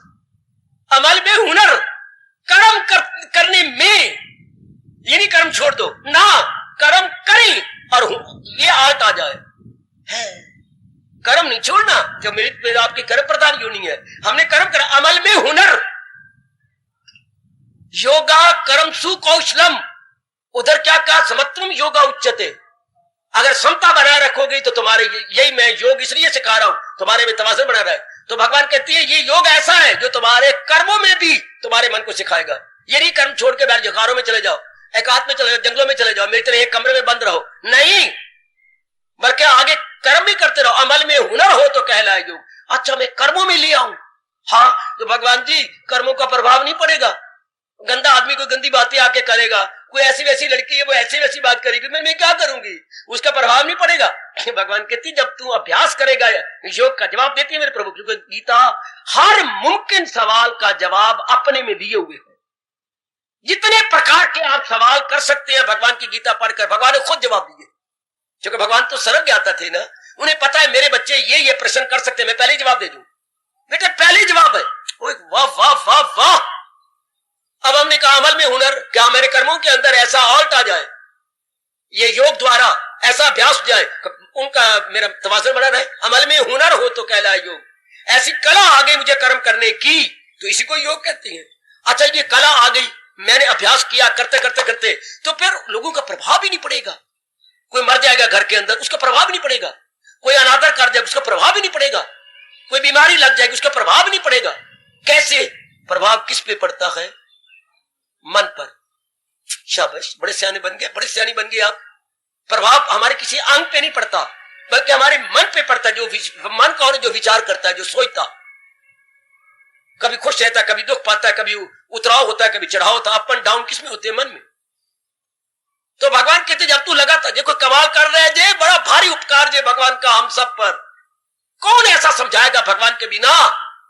मेरे हिंदुस्तानियों के मंदभाग्य जो भगवान और भगवान के उपदेश को छोड़े जा रहे हैं, मिट्टी पाएंगे, अपनी मिट्टी पलीत कर लेंगे, है अपने आप को बर्बादी की ओर ले जा रहे हैं। क्या गजब का जवाब देते कि तू जब तेरा मन अभ्यास करेगा तो तू लगातार जुटेगा, लगेगा, तो तेरा मन जो अभी तन में लगा हुआ है, तन के अंगों में, आंखें चाहती खूबसूरत चीजें हो, कान चाहते जो मेरे मुताबिक ये गीत हो, ये बात, मैं उस सहेली के पास बैठूंगी जो मेरी चाटुकार हो। हाय, हमने अपने एक सेट बना रखे हैं, फला फला कपड़ा पहनूंगी मैं बड़ी अच्छी लगती हूँ, फला साड़ी पहनूंगी बड़ी अच्छी लगती हूँ। हमने एक सेट बना रखे हैं कपड़ों के, अपनी सहेलियों के, अपने स्थानों के। हर एक को पार्क नहीं अच्छा लगता, पार्क का विशेष हिस्सा अच्छा लगता है। सारा अम्बाला नहीं अच्छा लगता, अम्बाला के खास हिस्सा अच्छा लगता है। Only part of the Ambala, part of the such and such thing, हमें वो अच्छे लगती हैं, वो हमने अपने जीवन में। तो आप कहते हैं ये तो अच्छी बात है, ये तो हमेशा एक जैसे रहेंगे और हम इतनी चीजों के गुलाम होंगे। आंखों के लिए अलग, कानों के लिए अलग, हाथों के लिए अलग, बाकी अंगों के लिए अलग, कितने में वर्डी ऑब्जेक्ट चाहिए अपने को प्लीज करने के लिए, अपने तवाज़ुन में। भगवत ये तो गलत तरीका होगा, उल्टा पराधीन हो गया। और पराधीन तो सपने सुख नहीं, पराधीनता से तो गीता कृष्ण में छुड़वा लेते हैं, हमें आजाद कर देते हैं, बिल्कुल स्वतंत्र बना देती। तो ये कैसे मन का तवाज़ुन तो कायम रह गई, स्टैंडर्ड उठेगा, इन अंगों के साथ नहीं जाएगा, है शरीर के साथ अटैच नहीं होगा। अगर हम भगवान का योग कमाते रहे, हाँ इन चीजों से हटते जाएंगे। क्यों? ये बात समझ आ जाएगी भगवान की अनित्यम असुखम, शरीर भी अनित्य गए, इसलिए दुखदाई गए, और जो इतने पदार्थ हमने खुश करने के लिए रखे हुए थे ये भी अनित्य दुखदाई है। ये तो बात ना बनी, तवाज़ुन इससे नहीं बन सकेगा। तो भगवान अगर हम योग कमाते रहे तो हमारा स्टैंडर्ड ऊंचा होगा, और ऊंचा और ऊंचा और ऊंचा। फिर क्या होगा? फिर क्या होगा? भगवान कहते अगर तू अभ्यास करता रहा, अगर तू इस तरह योग कमाता रहा, हाँ तो फिर अगर योग की तारीफ बंद। पहले कहा दिल के तवाज़ुन का है नाम योग, फिर कहा क्या अमल में हुनर हो तो कहलाए योग। छठे अध्याय में जाके कहा जहां गम में बाकी न कोई सोग है, यही योग है। कहा हाय ओ मेरे कृष्ण, हाय ओ मेरे दाता, ओ मेरे सरताज। इस अवस्था पर मन चला जाएगा जहां गम ही नहीं, जहां गम का प्रभाव ही नहीं है। हम इतनी ऊंचाई पे चले जाएंगे शिमला में, हाँ जहां ये गर्म लू आएगी नहीं, पेट निकलेगी नहीं, खारिश होगी नहीं, हमारे में घबराहट नहीं होगी, क्योंकि हम धरती से ऊंचा निकल गए। और ये नियम है, जितना ऊंचा जाओगे उतना सुख पाओगे। Higher we go cooler it would be. सहस भी यही कह रही है और व्यास भी यही कहेंगे, जितना ऊंचा मन हमारा, जितना ऊंचा ऊंचे विचारों में चला गया, हाई थिंकिंग में चला गया, ये बात का प्रभाव ही नहीं पड़ता। Very very good. कितने तरीके से साइंटिफिकली, सिस्टमेटिकली कृष्ण ने समझा दिया, क्या जगत गुरु के नाते से बता दिया, प्रकाश डाल दिया।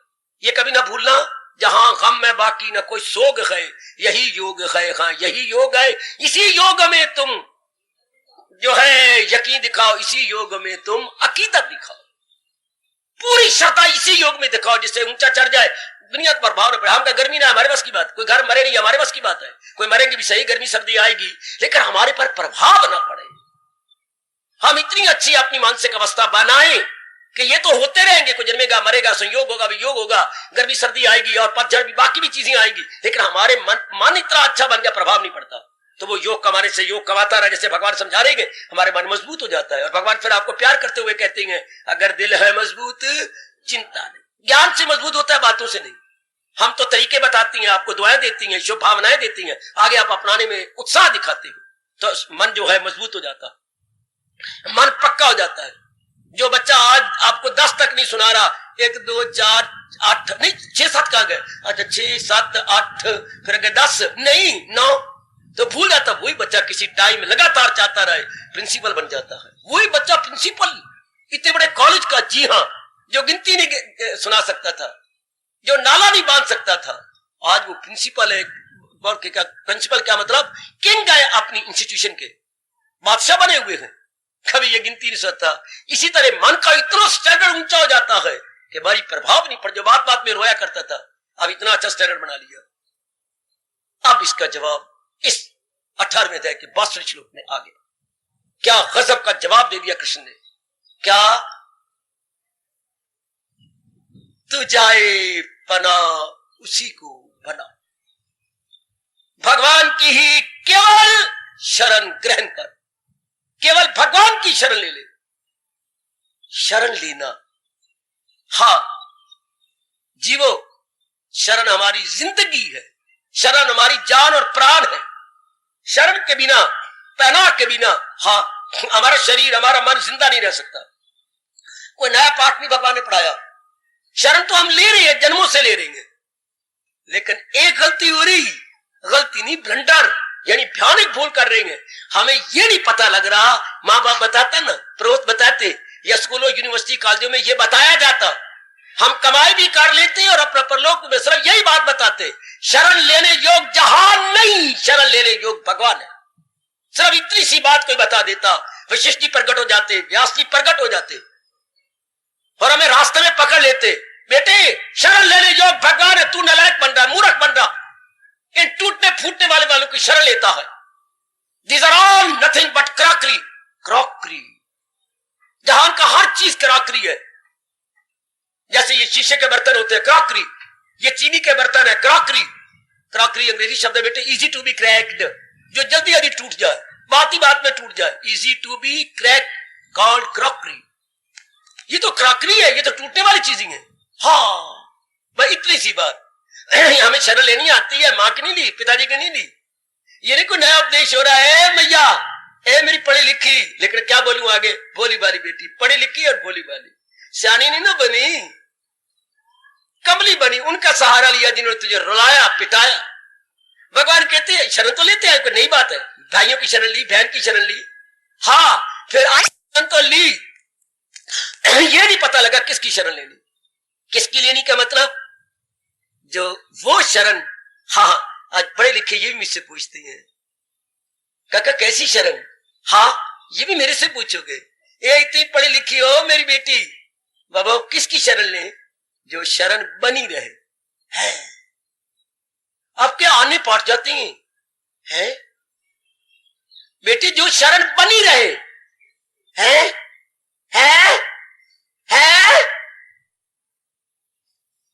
शरण उसकी लेनी चाहिए जो बनी रहे, जो परमानेंट साबित हो। वाह, ये तो मैंने अपने साथ जुल्म किया, कच्ची शरण लेता रहा, टूटने वाली शरण लेता रहा, यही तो बात है। शरण लेना तो आता है, बल्कि हमारी जिंदगी ही शरण है। हमारे जीवन का आधार ही शरण है। सुन लो, थोड़ी सी देर भी उधर सब्र कर लेना, आज सब्र करने में देरी।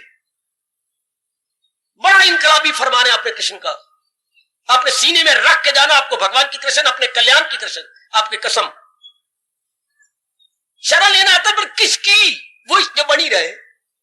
शादी वहां करो जो पति बना रहे, जो पत्नी बनी रहे, ध्यान से किया करो। आजकल बात बात में तलाक हो रहा है, बात बात में संबंध विच्छेद, डाइवोर्स हो रहा है सोच समझ के।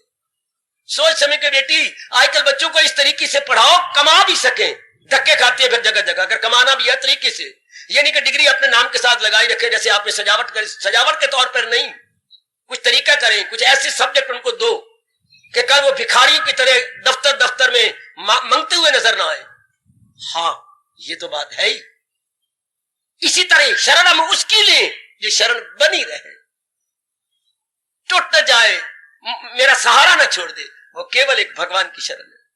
इसलिए हमारे प्रभु इतना उपदेश देने के बाद, हमारे सरताज, हमारे गाइड, फ्रेंड और best philosopher blessed Lord Krishna आपको इतनी चोटी की राय दे रहे हैं जो करोड़ों रुपया देने पर भी नहीं दी जाती, नहीं मिलती।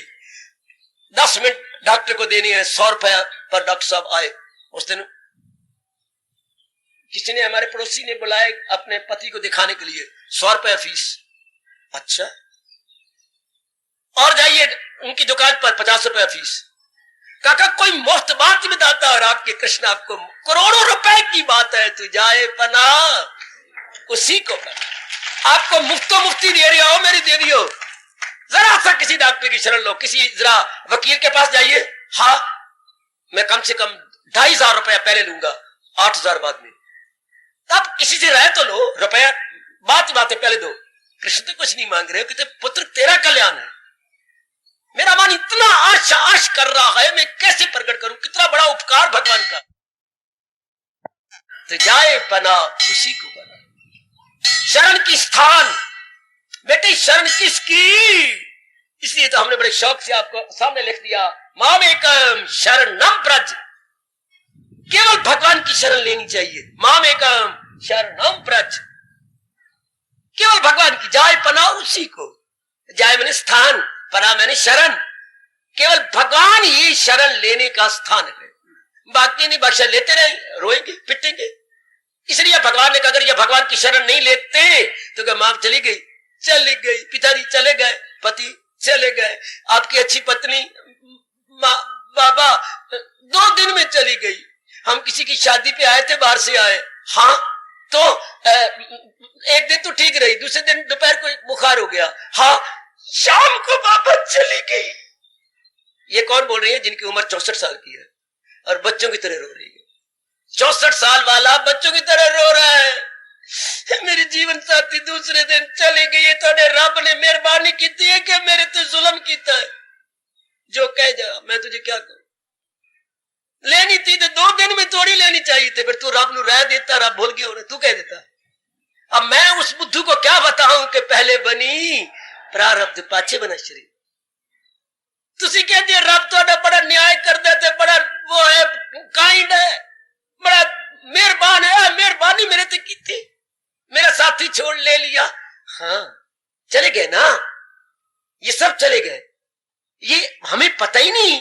अब उसको मैं क्या समझाऊं जो रजोगुनी था। सुनता रहा चुप करके, जी आप ठीक है, जो भी आप कह रहे हैं, जो कह सो बुढ़ी सच, जो कह सो बुढ़ी सच, ठीक कह रहे जो कह रहे। ऐसे मौके पर नहीं बोलना चाहिए। जो वो चगले मारी जा रहा है, हाँ में हाँ मिलाई जाओ, ठीक है जी ठीक है।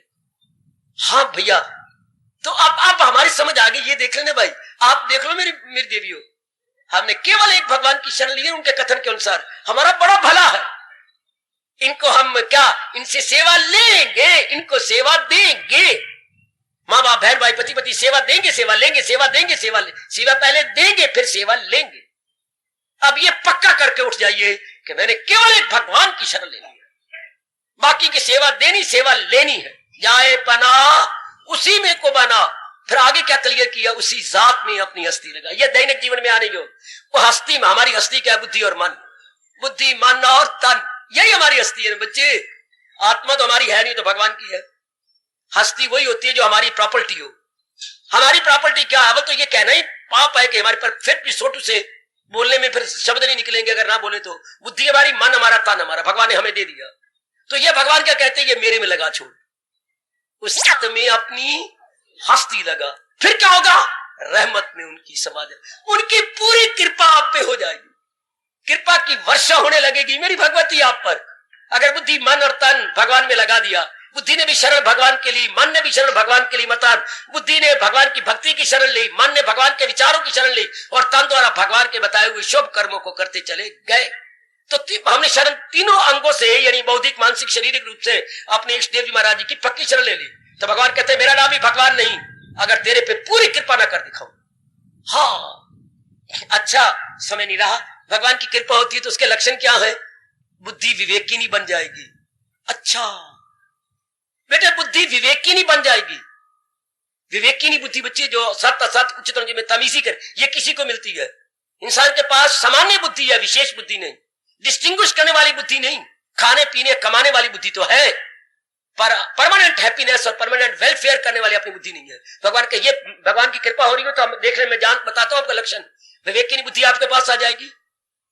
अच्छा, भगवान के प्यारों का संपर्क आपको मिल जाएगा। अच्छा, मन आपका अंतर्मुखी हो जाएगा। ये अगर तीन आपको मिल गई है, या प्यारे नहीं मिलेंगे तो शास्त्र पर पूरी श्रद्धा हो जाएगी, ये भी संगत हो गई। अच्छा, तब समझिए कि भगवान की मेरे पर पूरी कृपा, बुद्धि विवेकिनी, मन अंतर्मुखी और बाहर का शास्त्र या भगवान के प्यारों की संगत, ये तीनों जब मिल जाए समझिए भगवान की कृपा होगी। तो रहमत में उनकी समा जाएगा। अच्छा, भगवान की कृपा भी हो जाएगी, फिर क्या होगा? सकूं बका, सदा रहने वाली शांति वो तुझे दे देंगे। सकूं मैंने शांति, बका मैंने अविनाशी शांति, उन्हीं से मिल जाएगी। सकूं बका, उनसे हमें क्या मिली है? सकूं फना, मिट जाने वाली खुशी मिली। और भगवान कहते हैं सकूं बका, हमेशा रहने वाली शांति मैं तुझे दे दूंगा। कब? एक ही शर्त, जाए पना उसी को, जब हमने पूर्ण रूप अपने भगवान की शरण ली। देखते रहो अपने दैनिक जीवन में, रात को सोती बार भी, सवेरे उठती बार भी, और जब आप कार्य जो मेरे प्रभु आपसे ले रही है, मेरे बुजुर्गों, मेरे भाई को बताओ, मेरी बेटियों, तो देखिए मैं भगवान की शरण लेके काम कर रही हूं ना। ए भोली बाली मैया, ए पढ़ी लिखी मेरी हैरान परेशान बेटी, पढ़ी लिखी तो हूं पर हूं बड़ी हैरान परेशान भी है ना। हाँ, हमने पता ही नहीं ना, शरण तो हमें लेनी आती है और ये नहीं पता लगा हमें क्या शरण लेनी है। जैसे बाप ने कहा था, ओ गुग्गू तुझे पीना तो आता है, पर मेरे नालायक पुत्र को ये नहीं पता लगा कि शराब नहीं पीनी होती, दूध पीना होता है, फलों का रस पीना होता है। ओए पिताजी, बड़ा बेड़ा गर्क हुआ मेरा, मुझे ये नहीं पता लगा पीना क्या है। ये जो है पेशाब पीना नहीं होता जो तू पी रहा है, शराब। एक ही शराब तो यही छूटी गई थी यहां सत्संग सुन करके। बाबा ये आपने पहले नहीं बताया कि शर का मतलब शरारत और आग का मतलब पानी। ये सचमुच किसने नाम चुन के रखा है, शरारत का पानी। बेटे शर, आप शर को अलग कर दे बेटे, शर मैंने शरारत, आप ये दोनों फारसी के शब्द हैं। शर और आब, शरारत का पानी। बुद्धि भी शरारत में चली जाती है, मन भी, और कर्म भी शरारत में। इंसान शरारती बन जाता है। इसलिए उर्दू में इंसान के पहले बे लगाया गया, बेशर, जिसमें शरारत ना हो, बशर अर्थात शरीफ आदमी हो, उसमें शरारत ना हो, तब उसे हम कहेंगे। बशर का मतलब है बेशर, शरारत ना हो जिसमें, वरना शैतान कहा जाता है, वो शैतान है। कमान, इतनी बस पक्की कर लो, मेरा आपको सुनाना सफल, आपका आना सफल। विशेष इसी श्लोक को अपनी जिंदगी का अंग बना लो। सारी गीता का लुब्बे लुबाब आ गया, सारी गीता का निचोड़ आपके पास आ गया। ओ मेरी देवी मैया, मेरी बेटी, मेरे बुजुर्गों, मेरे भाइयों, गीता का सार भी यही है, जाए पना शरण का स्थान, भगवान को बनाना है हमने, जहान के साथ प्यार करना है। जहान वाले जो माँ बाप, बहन भाई, पति पत्नी, हमारे भाई भाई जो भी है, उनको सेवा लेंगे, बस इतना ही। शरण नहीं लेनी, क्योंकि टूटने वाली चीजें, जाने वाली चीजें, भागने वाली चीजें, इनके दिन मुकर्रर हुए पड़े हैं। काफी दिन ये गुजार गया, बाकी थोड़े से दिन रह गए, इनकी शरण क्या ले? जो मौत का ग्रास बन रही है, मैं उनकी शरण क्या लूं? मीरा मरेगी सांवरिया, चूड़िया मर हो जाए, उस पति को मैं क्या करूं जो जन्मे और मर जाए। बड़े सियाने और बड़े उपदेश सुन चुके गीता जी के आप। अब तो हमारे में ये बात पक्की हो जानी चाहिए, और दैनिक जीवन में हम ना बोले, हमारे कर्म बोले, हमारी जबान ना बोले, हमारी आंखें बोले, हमारा व्यवहार बोले है कि हमने भगवान की शरण ले रखी है।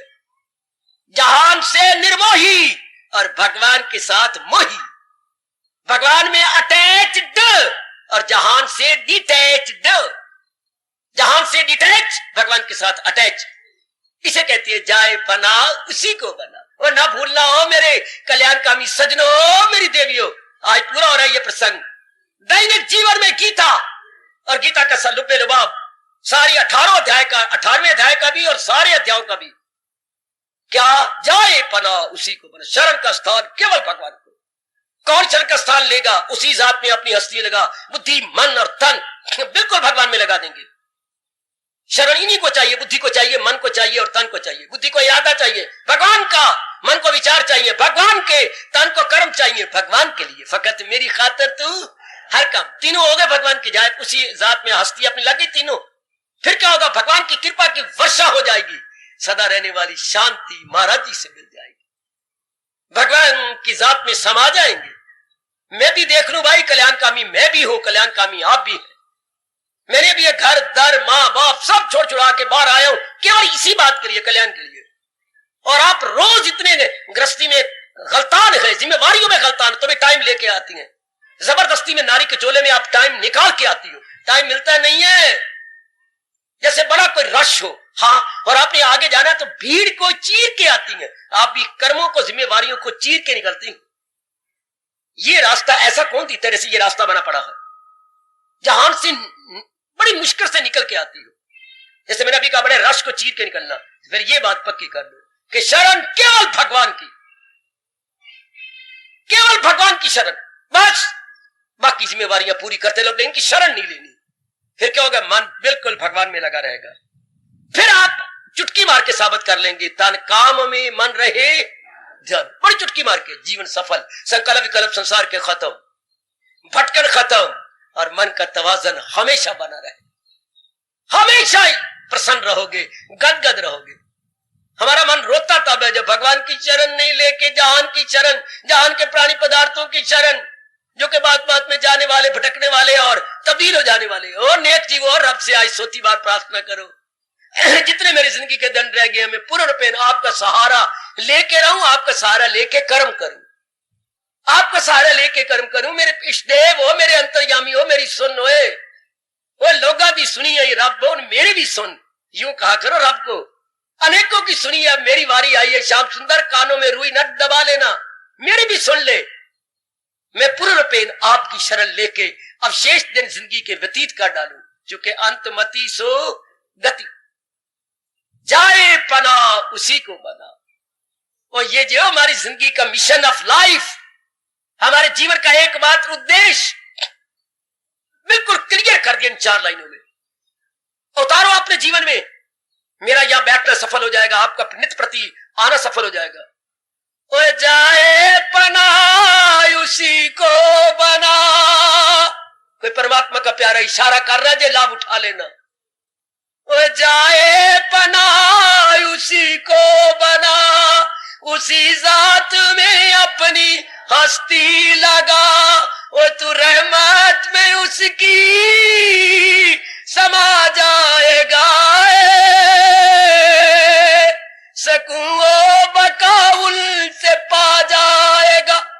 जिसकी जन्मों से तलाश थी हमेशा रहने वाली शांति, वो भगवान से मिल गई। अविनाशी शांति उनसे पाएगा। हम तो ढूंढते रहे यहां से वहां से इधर, here there everywhere, here there everywhere, लेकिन नहीं मिली। वो तो भगवान के पास थी। लो देवी में आखिरी बार कह रहा हूं, तो जाए पना उसी को बना। वो सजनों, उसी जात में अपनी हस्ती लगा। क्या होगा? रहमत में उनकी समा जाएगा, पूरी कृपा का भागी बन जाएगा, और फिर अविनाशी शांति, सकूं बका उनसे पा जाओ। हमेशा रहने वाली शांति वो आपको दे देंगे। है फिर शरीर छूटेगा तो ये हमारा जीव भगवान में समा जाएगा, महाराज जी में हमेशा के लिए तलीन हो जाएगा। लो जीवो, जो प्रसंग चला था बिना किसी विशेष विघ्न बाधा के, आज हमारे परमात्मा अपना वरद हस्त उठाए हुए संपूर्ण कर रहे। परमात्मा करे ये हम अपना, चाहे यही श्लोक अपने जीवन का अंग बना ले, बाकी रहने दो मेरे लिए। मैं रिसर्च करता रहूं, अपने जीवन में लाके आप नया नया तमाशा देखता रहूं। आप इसी को अपने जीवन का आधार बना ले कि मेरा आधार यही गए जाए पना। ये 18वें अध्याय का 62वां श्लोक, जाए पना उसी को बना। बिल्कुल उसी जात में अपनी बुद्धि मन और तन लगा। फिर क्या होगा? रहमत में उनकी रहमत, कृपा, पूरी कृपा की वर्षा हो जाएगी। अच्छा, फिर सकूं बका उनसे पाता। जिस चीज की तलाश थी, हमेशा रहने वाली शांति, बेचैनी ना आए, बेकरारी ना आए, भगवान कहते मैं जो हूं, जब तूने मेरी शरण ली तो हमेशा रहने वाली शांति भी तेरी। जहां है कृष्ण मेहरबान, सब कुछ वहीं आ गया, लोक भी आ गया, परलोक भी आ गया। ना भूलना, ना भूलना, ना भूलना, ना भूलना मेरी भोली भाली माताओं, मेरी नेक बेटियों, बिल्कुल ना भूलना कि शरण का स्थान केवल भगवान जी, शरण लेने योग्य केवल भगवान जी। वो बार बार कह रहा हूं, इस शरीर को राख में मिलाने से पहले आपको कह रहा हूं कि शरण केवल भगवान की। माँ बाप हमारे साथ रहे, बीवी बाल बच्चे हमारे साथ रहे, लेकिन शरण तो हम भगवान की लेंगे, शरण तो हम अपने प्रभु के लेंगे। जैसे शादी के बाद सहारा तो हम अपने पति का लेंगे, हाँ, शादी के बाद सहारा तो आप पत्नी का लोगे और औरत का नहीं, हाँ, इस तरह भगत बनने के बाद सहारा तो हम अपने मालिक का लेंगे, शरण तो हम अपनी भगवान की लेंगे। वो शादी के बाद होता है पति पत्नी, ये भगत बनने के बाद फिर तो भगवान का। हाँ, शादी में तो होता ठीक है, एक दूसरे काम आती है, लेकिन जब हम भगवान के प्यारे बन गए तो फिर शरण भगवान की। परमात्मा करे आज का प्रसंग पूर्ण रूपेण हमारे जीवन में उतर आए। मैं शब्द लगा रहा हूं, पूर्ण रूपेण हमारी जिंदगी में उतर आए। ओ मेरे भगवान जी, ओ मेरे गुरुदेव जी, ओ हमारे महर्षि वेद व्यास जी, ये आज का प्रसंग हमारे जीवन में उतर आए। हम अपने दैनिक जीवन में इसे चरितार्थ कर दिखाए। चाहे बना उसी को बना, उसी साथ में अपनी अस्थि लगा, तू रहमत में उनकी समा जाएगा, सकूंगो बका उनसे। जाओ, आपका जन्म सफल हुआ, आपका आना सफल हुआ, आपका वापस जा रहे हो, भगवान सफल करे। बहुत बहुत आशीर्वाद, बहुत बहुत शुभकामना, हार्दिक धन्यवाद, हार्दिक लाते रहो जीवन में आपका भी कल्याण और अनेकों का कल्याण। हार्दिक धन्यवाद, हार्दिक आशीर्वाद मेरे भाई, हार्दिक आशीर्वाद। अब अपनी शहंशाह की आज आरती बड़े प्रेम और श्रद्धा से उतारे।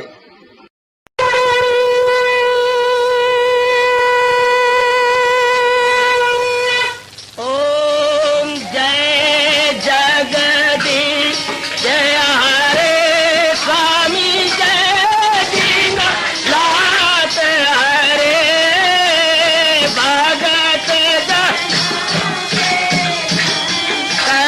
दास जनों के अवगुण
सर्वे भवन्तु सुखिनः सर्वे सन्तु निरामयाः सर्वे भद्राणि पश्यन्तु मा कश्चित् दुर्भाग् भवेत्। हरि ओम शांति शांति शांति। ओम प्रभु इसलिए भगवान कृष्ण की जगत गुरु भगवान कृष्ण महाराज की सफल करना इसलिए हार्दिक धन्यवाद।